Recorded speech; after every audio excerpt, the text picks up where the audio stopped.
So Dusty Rhodes and his family. You don't know what hard times are, Daddy. Hard times are when the textile workers around this country are out of work and got 4 or 5 kids and can't pay their wages, can't buy their food. Hard times are when the auto workers are out of work and they tell them go home. And hard times are when a man has worked at a job 30 years. 30 years. They give him a watch, kick him in the butt, and say, hey, a computer took your place, Daddy. That's hard time. That's hard time. But to be the man, you gotta beat the man. And I'm saying, woo, right here in Nashville, Tennessee, pal, I'm the man.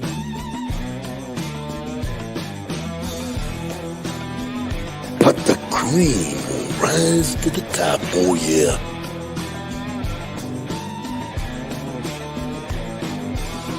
Austin 316 says I just whipped your ass.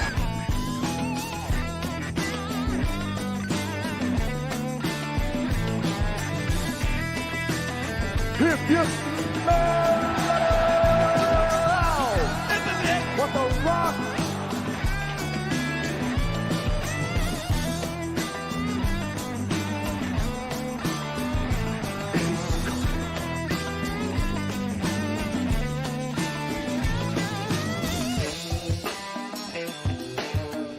I am the game, JR.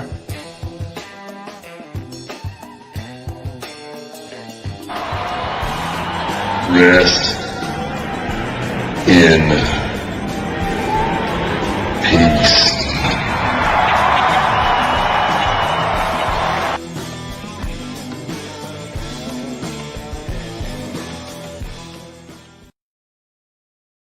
Oh man, that promo by Dusty Rhodes and the various voices that you hear in our opening there can only mean one thing. We are back for Hot Tag on this Flashback Friday. And I'm excited about this one. I'm really looking forward to this one. So as always on Hot Tag, I am joined by the one and only Brandi Smith. Brandi, how are you? I'm good. How are you tonight, Jeff? I'm okay.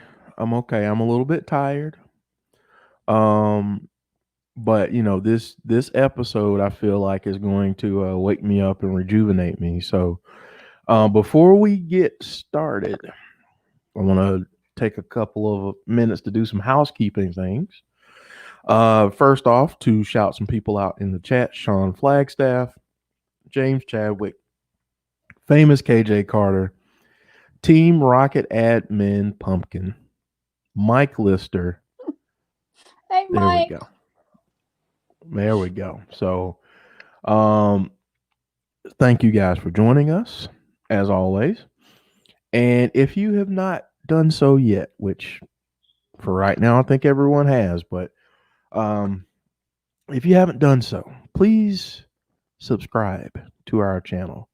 I feel like we talk about this a lot, and I try not to talk about it very much, but right now, this is a live update. We are at 998 subscribers. 998. So it's very possible that during this episode, we will cross the 1,000 subscriber threshold again for the second time. Yeah, don't get me started on that. But anyway, all right. So if you haven't, if you're not familiar with our schedule, Mondays, Abby's Window. Tuesdays, we stream Impact. Wednesdays, we have our podcast. And today, you're here with us. Now, I will give you a quick programming note. Starting next week, instead of having Hot Tag on Flashback Fridays, we will have it on Throwback Thursdays. And we will be going on at 7 p.m.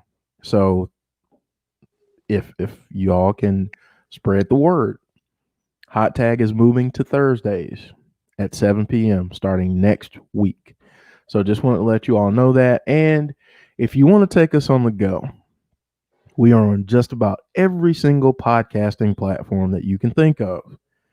Anchor, Spotify, Breaker, Google Podcast, Apple Podcast, Overcast, Pocket Cast, Radio Public. We're everywhere. Everywhere. So if you want to take us on the go, if you're if you're studying or something like that and you just want to check out some cool wrestling stuff, give us a listen. Okay, I'm going to shut up now. Because this week we are talking about the one, the only Paul Bearer.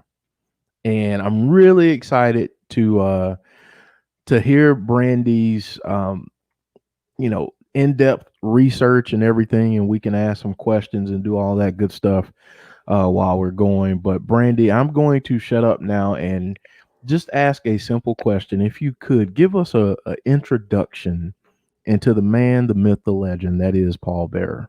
I thought you were about to ask me to do my best impression of Paul Bearer. And for you guys out there, I would love for Hot Tag to pull this 1,000 subscription thing over the finish line. So let's do it, guys. But Mr. Paul Bearer did not start as Mr. Paul Bearer. He began his wrestling fandom as a young man, and his name was Bill Moody. He grew up in Alabama, another Southern boy, and he really grew up around, wrestling, the local promotions. He was a huge fan, just like the rest of us. I feel like we tell this story over and over that these people get started and they were just fans like us.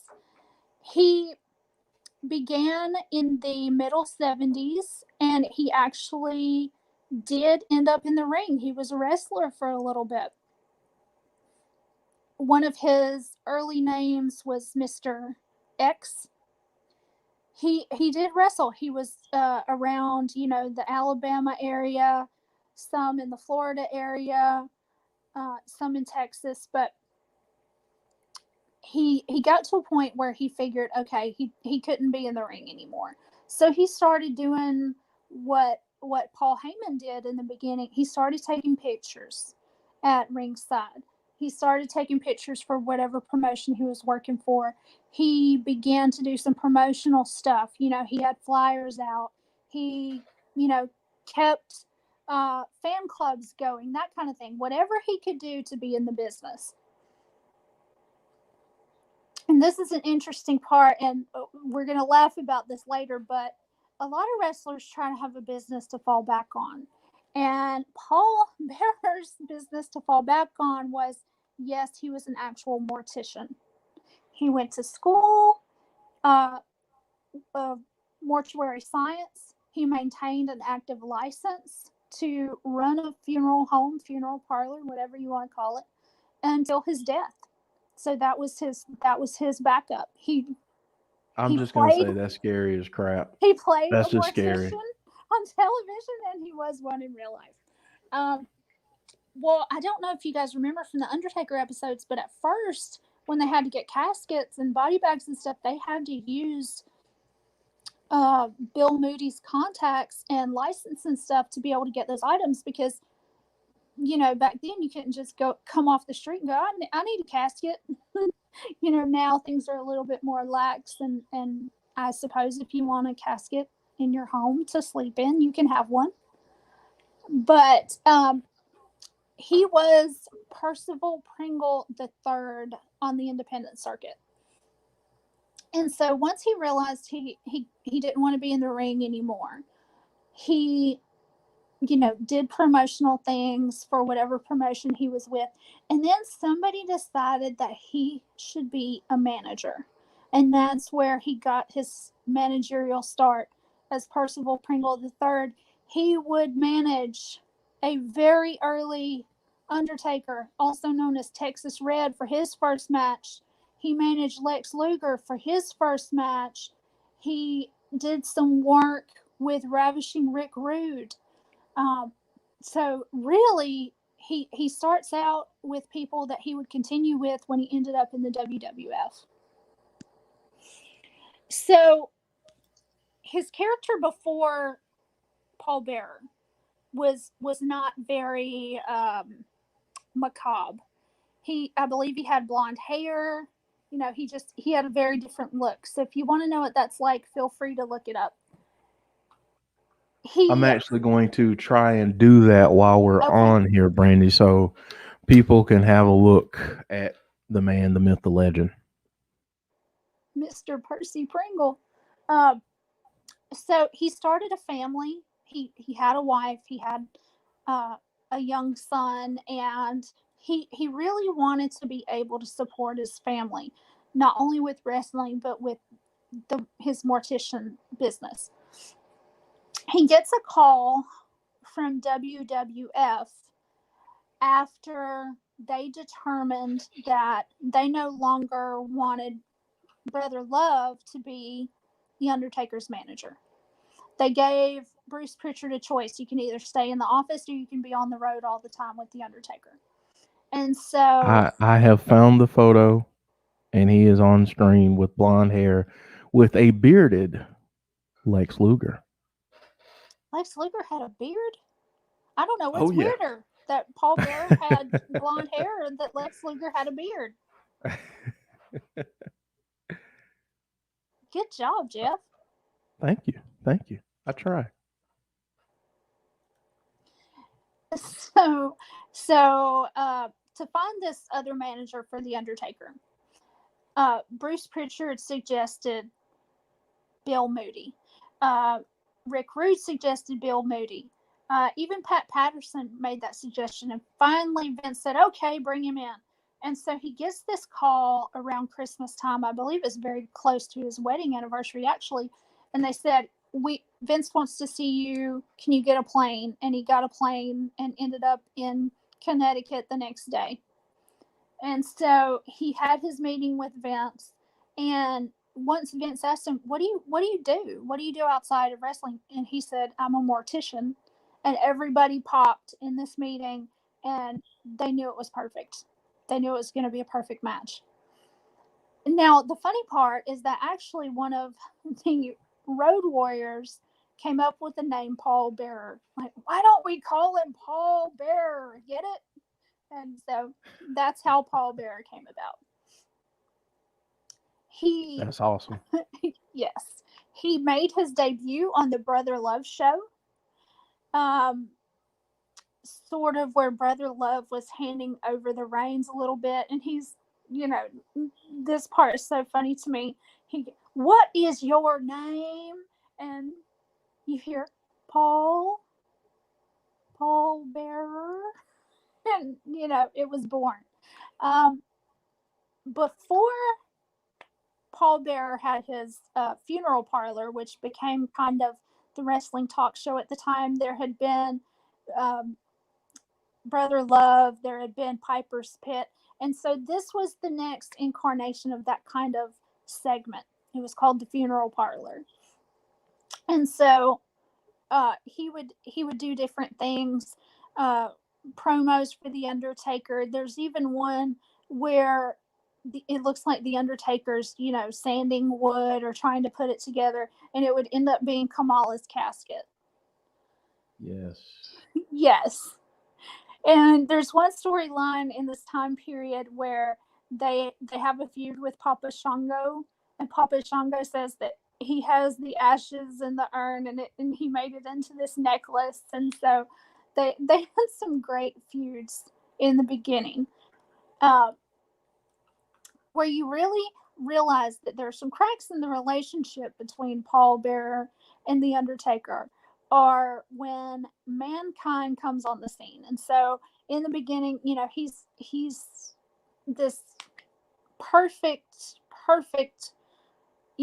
foil for the Undertaker, and Mankind and Undertaker have a match, and Paul Bearer turns on the Undertaker. He ends up hitting the Undertaker with the urn, and he allows himself with Mankind, which I thought was a fantastic pairing too, by the way. I loved him with Mankind. I loved him with The Undertaker. I loved him with Kane. During this time, he was paired with Vader. Like Paul Bearer was trying to, have a stable or something. I didn't like that pairing. I don't think they got along very well. He also would manage the Executioner, who was actually one of the former Freebirds and a friend of Paul Bearer's from his early days in wrestling. That's right. Unfortunately, that character did not hang around for very long. Yeah, not long. Not very long. Not long. And so the storyline begins where Paul Bearer knows the Undertaker's biggest secret. And you guys, if you're smart marks out there, you know what I'm about to talk about. Uh-oh. Uh-huh. The Undertaker had some secrets in his closet. And I feel like if it was not on wrestling, like they could have totally put this storyline on Jerry Springer. But he starts teasing that the Undertaker's brother is alive, which is so shocking. And you slowly get the behind the scenes of this story. The Undertaker claims he burned down the house and his brother was in it and his parents died in the fire. And Paul Bearer slowly kind of lets it reveal that he had been having an affair with the Undertaker's mama, and Kane was the result of that affair. Ooh. Intrigue. I know I told you this should be on the Jerry Springer show. So the Undertaker just, he's just destroyed. He's just destroyed. And Kane has issues with the Undertaker because he doesn't understand why he didn't save him. He doesn't understand why he has to live with all of these scars and one eye and everything else that might happen to someone who was, very damaged in a fire. And part of the storyline is also that Kane has been in a hospital for years in his recovery from the fire. And so this starts the feud between Kane and The Undertaker. And you eventually find out that Undertaker did not start the fire. He didn't start the fire? Didn't start the fire. And that... Say what? I know. And that his father was not the father of his little brother. And that Paul Bearer started the fire. Dun, dun, dun. Yes. It's Young and the Restless on WWF. Plot twist. Absolutely. So Undertaker kind of moves on to this darker point of his character. He's got the acolytes with him. He's got the Brood. He's got, all of this stuff. And at this point, when it's brother versus brother, Paul Bearer is on the side of Kane. They take him off the road for a while. They're concerned about his health. He has some health issues. They want him to try to get in a little bit better shape. And so he tries to lose some weight, and he tries to get himself into better shape to be able to continue with working with his wrestlers that he's worked with for so long: Mankind, Kane, Undertaker. And so the Undertaker eventually goes back to Paul Bearer, and they continue almost in their old ways for a period of time. And eventually there would be the Brothers of Destruction. Then they would start fighting again, and always Mankind would be thrown in the mix at some point. But Bill Moody left the WWE. I'm not sure if it was suggested that, okay, you need to take some time off, or if he was actually let go. That part was kind of unclear. through the different sources that I had. He goes to the upstart company TNA as Percival Pringle, but the WWE lures him back to be reunited with The Undertaker with the condition that they will pay for gastric bypass surgery for Paul Bearer. He had gotten to the point where he couldn't get up the ring steps. He couldn't get into the ring. And, we have to remember at this time period, early 2000s or so, this kind of surgery was still very dangerous. I believe it's still dangerous today, but, not as much as it was 20 years ago. And he had the surgery. They believed it was successful, but he immediately started having gallbladder issues. So they had to go in and do another surgery on his gallbladder, take it out. And they hoped that he was on the mend. But he would have heart issues throughout the rest of his life. He was brought back for a program with The Undertaker. And it was, as if the past was in the past and they were the dynamic duo again. Unfortunately, Paul Bearer would be released again from the WWF. His beloved wife would die in the late 2010s. He had a son who wrestled as Percy Pringle on the Independents. He dies, and he has an autistic granddaughter who was born of the son that died. So there's a lot of tragedy in his story. Just so much that you feel like he could draw on to be the amazing character that he was.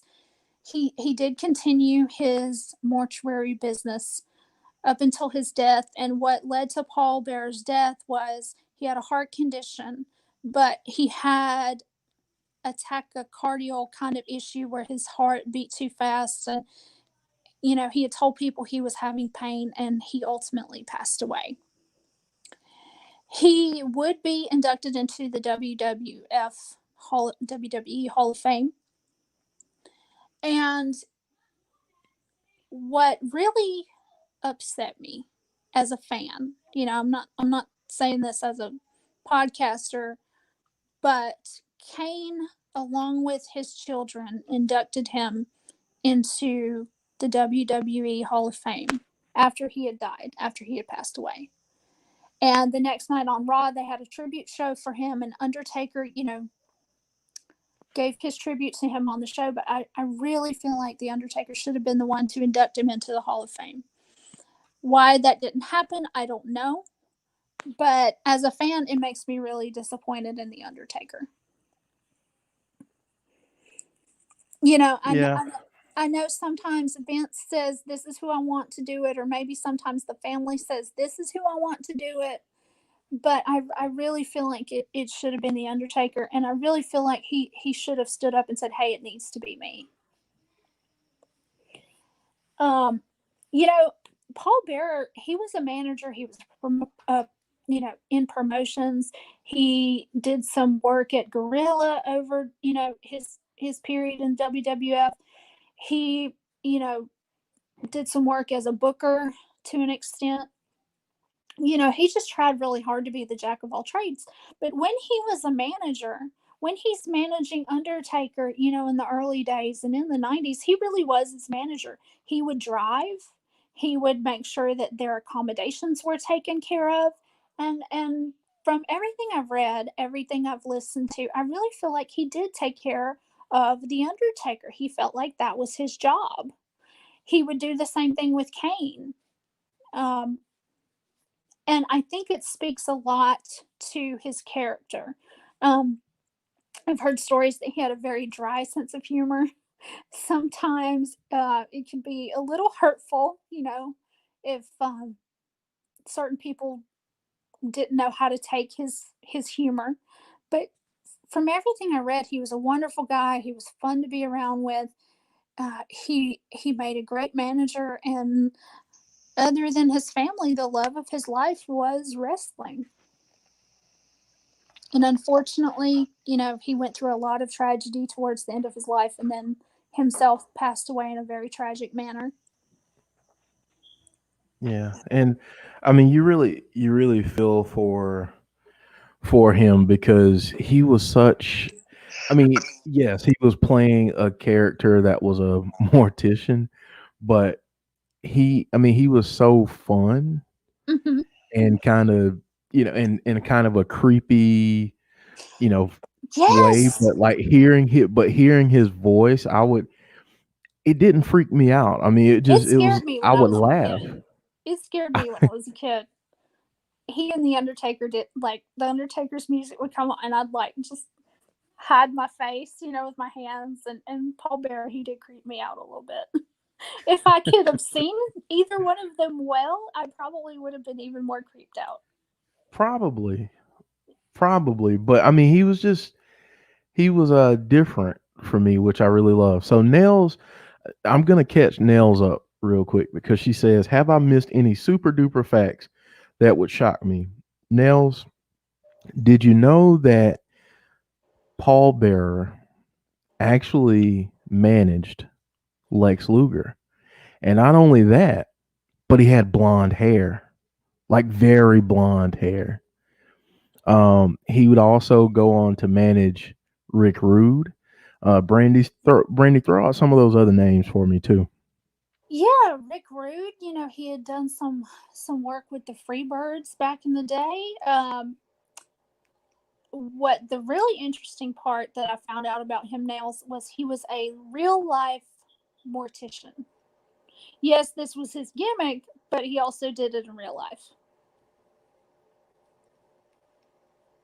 Which is just crazy because it's like, oh, so most people, if they're athletes or into professional sports, it's like I sell insurance on the side, or I do this, or Yeah. I do that. Hmm. No, no, not him. He was a real life mortician. So Or you can begin as a demented dentist and end up as a demented brother, but your that's real life true. job is a mayor in Tennessee. That's true. I mean, you could Yeah, be Isaac Yankem DDS, and then and then became and then be Kane. So and then be the mayor. so yeah, so there you go. Um, yeah. Bill Moody was actually a redhead, from what I understand. Well, I've got an interesting picture of him. He's got some long blonde hair that's it's kind of cut in a bob, and he's got some glorious bangs in this Wow. photo. So I mean, and yeah, he's got like a gold and black jacket and a red tie. Yeah, he looks very interesting. Yeah, they made him dye his hair and any facial hair just that really kind of jet black. Well, over time, it made his hair fall out. So at one point, they let him kind of lighten it up again, somewhat, and to try to stop his hair from falling out. Yeah. Oh, and even though I'm trying my best not to get my hopes up about this, I want to wait for a little bit. But since thank you, Jesse, Callan Corner, for announcing this. But we have officially hit 1,000 subscribers. Woohoo! So thank you guys so much for all that you do and supporting us and doing all of those things and you know putting up with our laughing and all of that good stuff that we do. I was trying to hit my air horn here. Here it is. There So you My go. father would yeah, say the so Cardinals. yeah, we got 1,000, and a lot of that goes to the credit goes to you guys because if it weren't for you, we wouldn't be here. But I just want to say thank you, and since some of you guys really really love this sound, I'm going to play this. I love it. Um, so yeah, so thank you guys so much. And I am pretty sure that we will be talking to you guys hopefully in the near future about a 1,000 subscriber celebration, but that will come later. Joe has already sent me a text and he says 1K baby. So Yes, and on the hot so tag. and on the hot tag. So yeah. All right guys, we're going to try this is exciting, but we're going to try to get back to Paul Bearer here.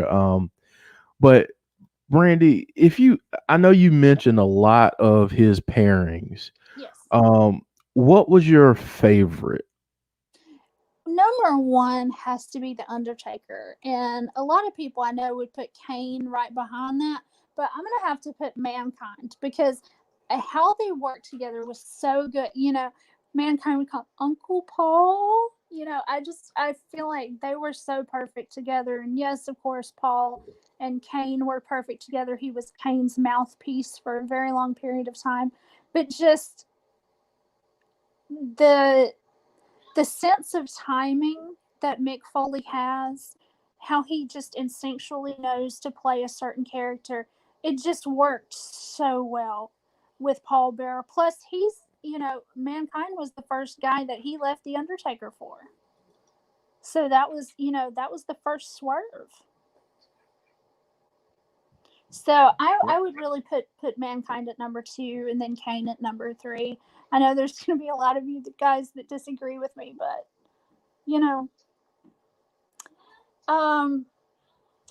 And yeah, I want to he throw he that was out to the he was folks in the chat. he was okay You with guys the let us know who your favorite Paul Bearer pairing was. he was okay with the Executioner. I didn't like him with Vader at all, and I don't think he liked being paired with Vader. So Yeah, Mike Lister says Paul Bearer with Mankind were great together. yes, absolutely. Let's see. James Chadwick says when Paul Bearer turned on Taker, it was shocking. Josh Mickelson says Kane. Eric Buchanan says Undertaker for sure. Nails says Taker and Kane.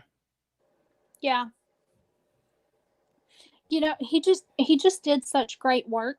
He elevated every single star I think that he worked with. And so you really can't make a bad choice in a question like that.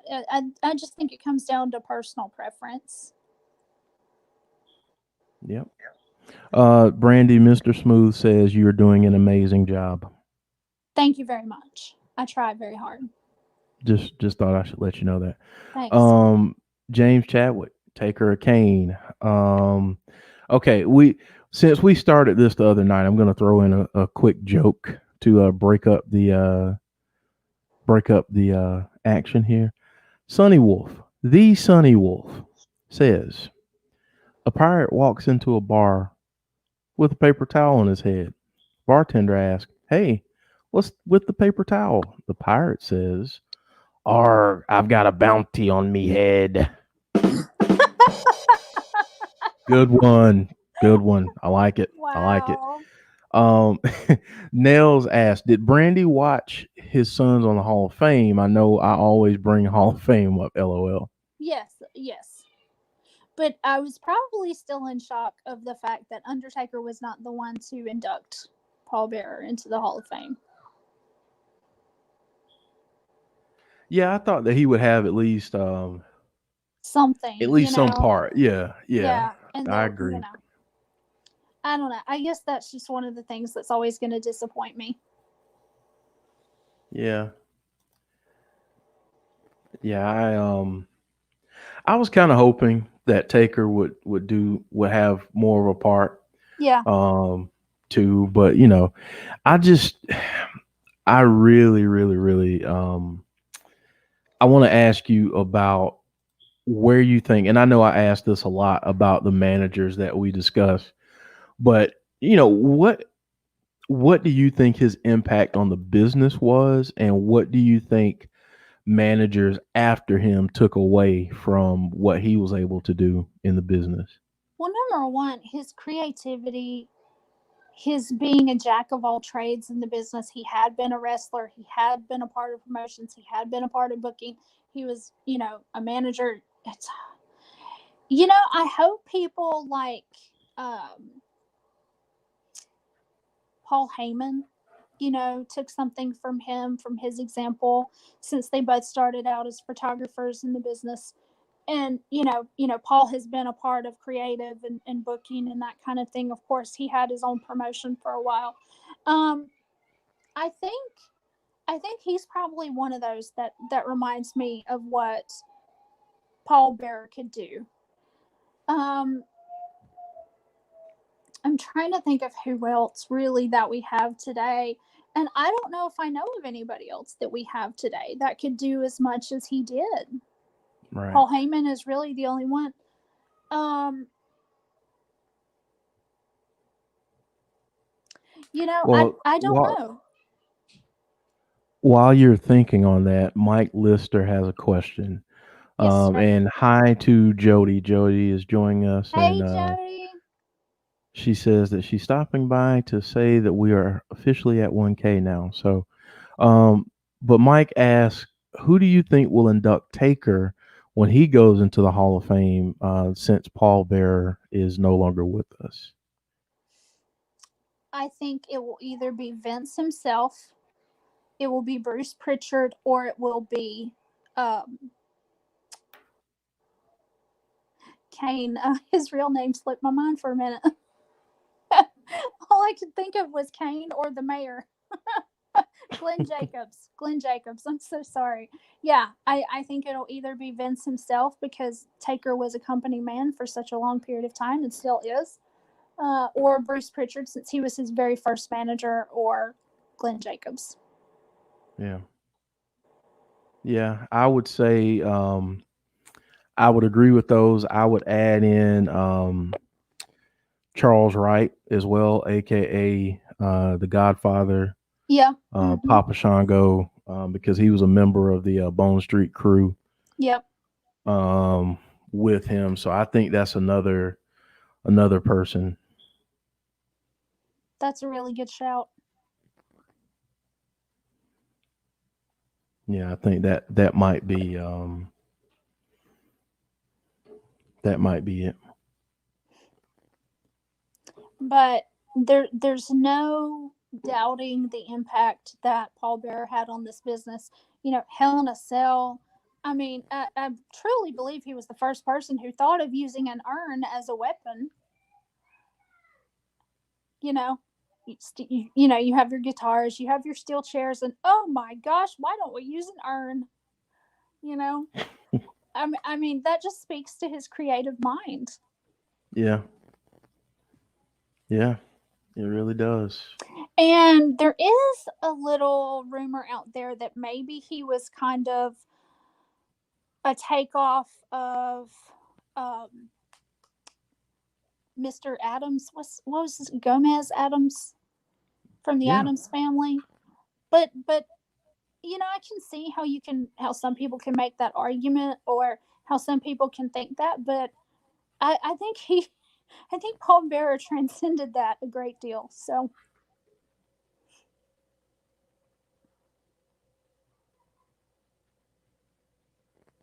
So, Brandy, if you could pair Paul Bearer with anyone today, any of the superstars today, regardless of promotion. So I'll open it up to WWE, Impact, AEW, any of that. Who would you have him with today? Aleister Black, Matt Hardy, if he's really going with that broken thing, that he did so well.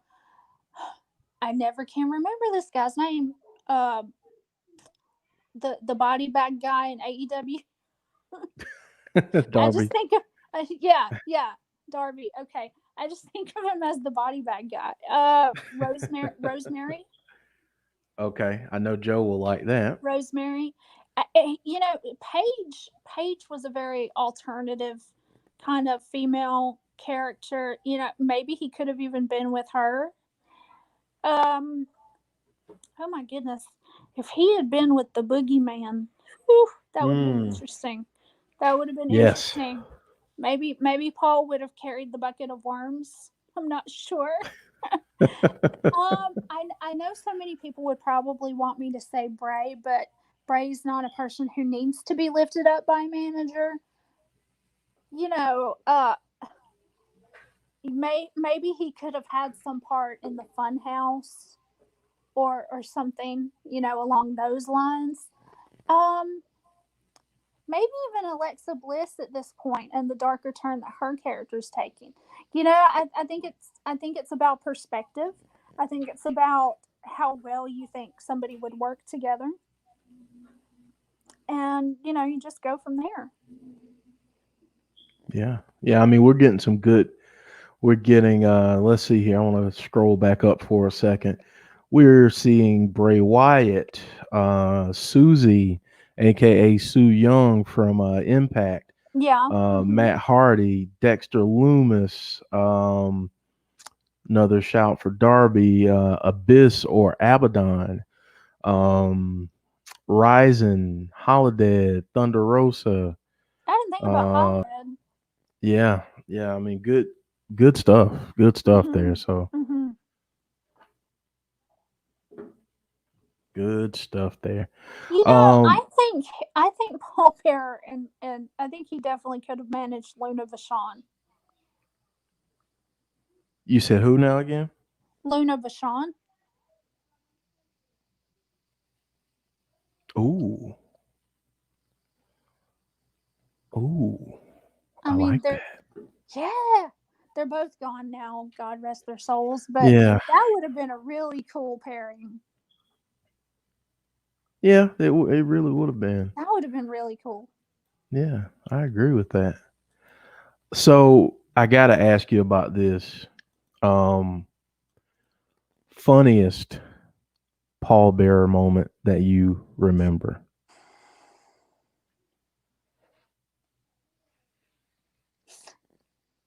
In the concrete crypt. The concrete crypt, probably. Yeah. Yeah. I think Mike Lister mentioned that earlier.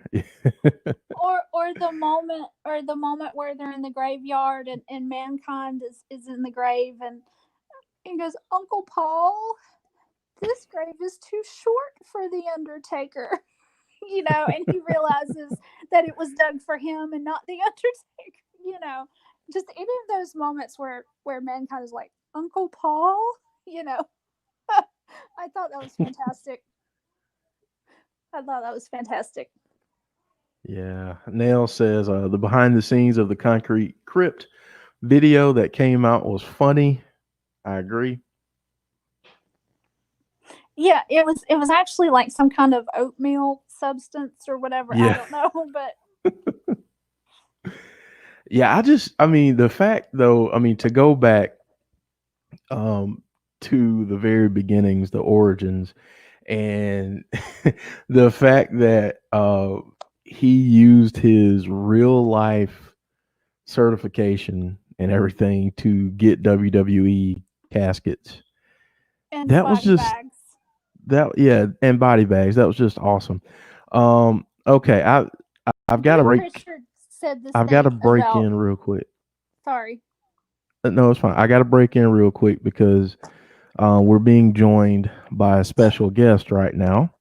So I'm not even going to introduce this special guest. I'm just going to turn it over to the special guest. Oh, my Undertaker! Hello, everyone. I have just popped in to say, first of all, thank you to everyone because I was informed that we just hit the 1,000 sub mark. So that is amazing. We know that we've been down this road before. Hopefully this time it sticks. But I wanted to say that. I also wanted to say thank you to Jeff and also to Brandi for doing this show every single week. They just do an amazing job. I love listening to the show.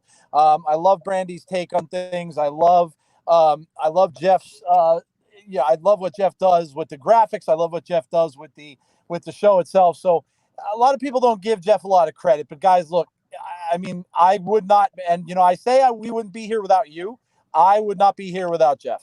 No question about what, the things he did for the draft show last night was absolutely amazing and well over and above what I would have ever expected to see. So thank you for being here. Obviously, thank you for listening to Hot Tag. We really appreciate that. Brandi, thank you as well, because again, your knowledge of classic wrestling is tops, and I absolutely love it. I love listening to the show. So I wanted to pop in with that. And I will leave you quickly as I came with a Vince. This was such good shit. And I will get out of here tonight. So I'm going to go back to listening along with the rest of you guys. Again, thank you so much for the 1,000. We can't even begin to tell you how much we appreciate that. And we've got nothing but good stuff to come, man. I am so excited for the future of the show and where we go from here. Nowhere but up, guys. Nowhere but up. Nothing but love from me and love for my co-hosts, Jeff and Brandi, and also to Jody. So thank you to everyone, guys. Great talking to you real quick. And I got to go home because I got to watch a draft. Take care, everybody. I'll see you all later on. Thanks, Paul. No problem. Anytime. And guys, I have to say, I call Jeff my partner all the time. I call him my tag team partner, and he never believes me. He's like, I don't do anything, but you really do. And you make this so much more fun for me every time we do this together. So I'm going to cry. Don't cry. Don't do it. But you know how much I appreciate you. You guys, I have the best theme song out of all the podcasts. I don't care what anybody says. And that is thanks to Mr. Jeff Watson. Come on now. What? It's not me. Whatever. But I have to share this story with you guys. Bruce Pritchard was talking about one time they had to go looking for a casket, and it was going to be the casket that they were going to use with the Ultimate Warrior segment of the Brother Love show. And so they took one of the Road Warriors who was approximately the same kind of build as the Ultimate Warrior, and Vince went, and they had to use Paul's information to get the body bags or caskets or whatever. And so Bruce said that he got in the coffin, and he's kind of like, the first time I got in a coffin, and you just think, okay, how many more times do you have to get in a coffin? But he said, you would think it looks really nice. You would think it would feel really good. He says it's the most uncomfortable thing he's ever been in. He's like, I don't know how people rest in peace. It's like, you think there should be a Tempur-Pedic in there or something. So if any of you guys ever get the urge to try out a casket, don't be surprised. Yeah, I'm not trying one of those out until I have to go into one. So and even then, I don't want to go into one. But I thought that was funny. He thought it was going to be all comfortable. Even Vince got in one to try it out. Yeah, I could see that. Like, can you imagine what the manager of the store must have thought? Everybody just hopping in caskets. Maybe Paul Bearer in the background like, oh yes. I don't know. I think he would do a great commercial for Manscaped. I think he would say, if you want your dead man to be as nicely groomed as he should be on that final day, go to manscaped.com. Yes. Even up until your final day, use the insider's code insiders20 for your 20% off. Even if you're, listen, a lot of people, especially I've got some people in my circle who, whenever you dress real nice, they tell you, man, you're casket clean. And and like you got to be completely casket clean, so so why not be completely casket clean and use Manscaped? I'm trying to make it work, guys. No, that was a real good segue there, Brandy. I'm sorry. I had been thinking about this before. I was like, this is a really good shout for Manscaped. It is. Yeah. It really is. Yeah. You want to look good for that funeral. Yeah. Yeah. Yeah. I mean, depending on where you feel that you'll go after, I mean, you might run into somebody in the afterlife, where you want to be all nice and scaped. Yeah. Oh, I feel like we're going off the rails. But that's the fun part about this show. Is that we feel like we can. Yeah, I mean, the main thing is we want to have fun and bring some laughter and some positivity. I mean, the thing is there's enough crap going on in the world. Absolutely. Enough, mean-spirited people and horrible things that all of us are affected by. I mean, my goodness, our lives this year have completely changed. And it's not just one person, it's not just, some people, or depending upon where you live, it's worldwide. And if we can bring you a few minutes of laughter during one of our shows, then that's what we want to do, because we want to provide an escape. And I know, as soon as we get out of here, we have to go back to our real worlds. But if we can, whenever we're on, provide some entertainment and some fun, and that's what we want to do. Joshua Mickelson, I'm going to read his comment, says, if you want to buy a toy that eats grass, use promo code insiders. Yeah, insiders is the promo code. I feel like Bill Moody would enjoy shows like this, who really want to celebrate him and who find humor in so many things, because he was such a funny person, and he loved to make fun of stuff too. So I think he would enjoy this. I really do. Yeah, I mean, he seemed like a fun loving person, and yeah, I just feel like he would definitely enjoy something like this. And I mean, he might even be like, you don't have to do this for me, but yeah, I mean, people like Paul Bear, Bill Moody, they need to be celebrated, and they need to be mentioned, because we were fortunate enough to grow up at a time where we got to see him on a weekly basis and sometimes more. But a lot of younger people didn't get a chance to see him as much, and the only thing they see is on YouTube clips, or if he's mentioned on something on the WWE network. So to be able to highlight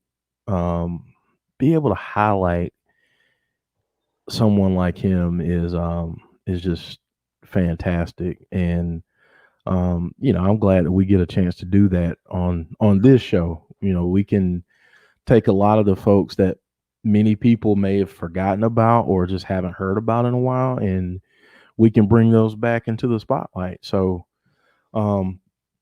okay, so before we get out of here, go ahead. I'm sorry. You're not going to see, he's another manager. You're not going to see anyone like him again. Like, kind of the same thing we said with Slick, Right. and the same thing we said with Teddy Long.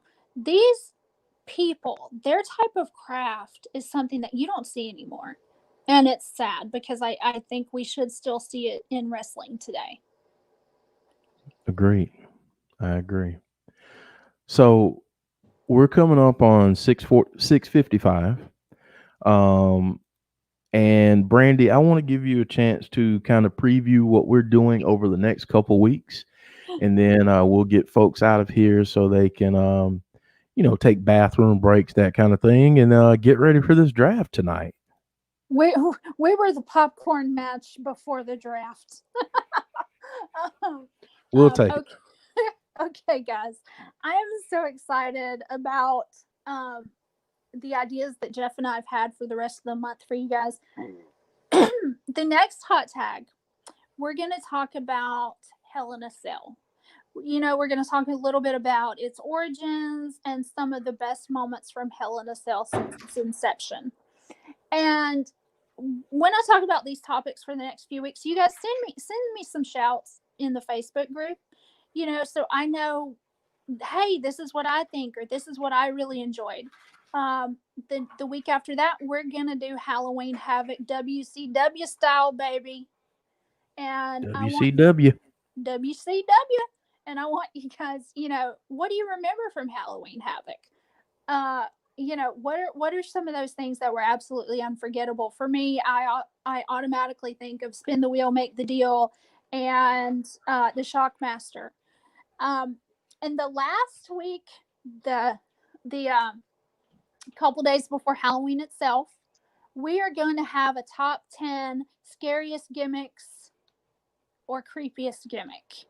Now, this can be a wrestler, this can be a tag team, or it can be a particular stipulation for a match. So again, if there's anything you guys want to learn more about, anything you want to hear on the show about these 3 topics, hit me up on the Facebook group. And if you're not a member of the Facebook group, what are you waiting for? Sign up. That's right. What the heck are you waiting on? It's the best way that I can communicate with you guys because I'm not on Twitter, and Mike is totally into the Facebook group. I get so many ideas and thoughts from him, and I appreciate that. So if you guys don't know how to sign up, Mike, tell them what to do. There you go. So, all right, folks, we're going to get out of here for the evening. But before we go, again, if you have not, please subscribe to our channel. Again, if you want to take us on the go, check us out on just about every single podcasting platform out there. If you're riding to school or to work, check us out. Listen to us on the go. So I want to take me on the go. Well, you know what? You can take you on the go, Brandi. I love it. Again, we're off this weekend because we don't have any pay-per-views. So I'm going to use this weekend to rest. But we will be back on Monday with Abby's Window at 6 p.m. On Tuesday, we will be doing a live watch along of Impact Wrestling. And if you have not checked out Impact Wrestling, join us on Tuesday so you can check that out because they're about to really get into Bound for Glory and all of the build for that. So that's going to be a lot of fun. We always have a ton of fun on Tuesday nights. Wednesday at 10:15 p.m. Eastern, we will be back for our podcast. And then again, everyone, just want to make sure everyone knows, quick programming note, starting next Thursday, the hot tag will be on Throwback Thursdays, and we will be live at 7 p.m. on Thursday. So check us out. And we've got people boosting in the chat already. Even though it's not Tuesday, it's never too early or late to boost. Wait. What's that mean? Okay, see, this is why you have to join us on Tuesdays. There's a wrestler. Not every there's Tuesday. a wrestler in Impact named Moose. Yeah. Okay. Yeah, and instead of calling him that, we boo him. So we just combine the two, Boos. I love it. Shout out to Nels and James because they are the captains of the Boos ship. So we boost as many times as we can, whether it's Tuesday, Wednesday, Thursday, or Friday. It's never too late or too early to boost. So, guys, that's it for us. Again, thank you guys so much for being along for the ride. Thank you for helping us get to 1,000 subscribers. Really, really appreciate that. And we'll be back. We'll be back on Monday. And Brandi, what do you say we do this again next Thursday? Yeah, let's do this on Thursday. I'm ready. Guys, have All a great right. weekend. We love you. We couldn't do it without you. That's right. And enjoy the draft tonight. And what better way to send you off than to send you out with some Dusty Rhodes and other people again. So for Brandi, for Jody, for Joe, guys, have a great weekend. Join us again on Monday. Peace out. Times on Dusty Rhodes and his family. You don't know what hard times are, Daddy. Hard times are when the textile workers around this country are out of work and got 4 or 5 kids and can't pay their wages, can't buy their food. Hard times are when the auto workers are out of work and they tell them go home. And hard times are when a man has worked at a job 30 years. 30 years. They give him a watch, kick him in the butt, and say, hey, a computer took your place, Daddy. That's hard time. That's hard time. But to be the man, you gotta beat the man. And I'm saying, woo, right here in Nashville, Tennessee, pal, I'm the man.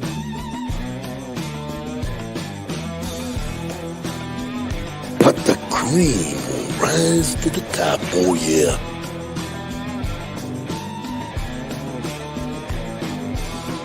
Austin 316 says I just whipped your ass.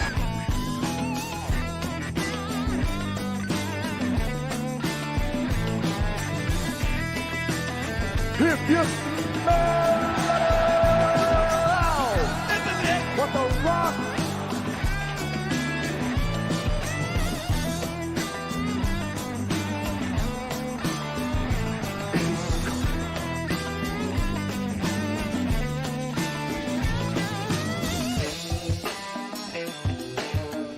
I am the game, JR.